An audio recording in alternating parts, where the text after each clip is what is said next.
I think that there are good sources of information out there, but I think what you find is that for some reason now you have people who seem to talk about everything. You know what I mean? Like every a talking head doesn't. We talk about every topic on the show, for instance, but most talking heads, they delve off into areas where they're just sort of dabbling and reading the news like everyone else. And so, like I like Peter Zeihan, for instance. I like him. I know He's become popular recently because of his new book. I think it's The End of the World is Just the Beginning, but he wrote a few before that. And I think he's he sounds very credible. He has a grasp of lots of facts. But then at the same time, I think he's got some clear biases in his thinking. Like he just can't imagine that anything works out well for Russia, for instance. He just can't imagine that. And he can't imagine that, really that the US doesn't come through the difficulties that we're facing quite well. I think it's just kind of biased in that way. But so I think you have to listen to people, and then you have to make your own judgment about it still, and still trust but verify.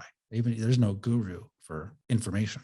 Yeah, that's exactly correct. And frankly, if I know somebody is a socialist or a fascist, well, I tend not to trust or believe their interpretation of anything because their whole worldview is askew from mine. Maybe I'm the one that's wrong. I don't know, but I know what my values are and your values. It's personal freedom. I mean, that comes number one. It's not the preservation of the state or something like that. And a lot of people do think from that assumption as sort of step one. They do. Yeah.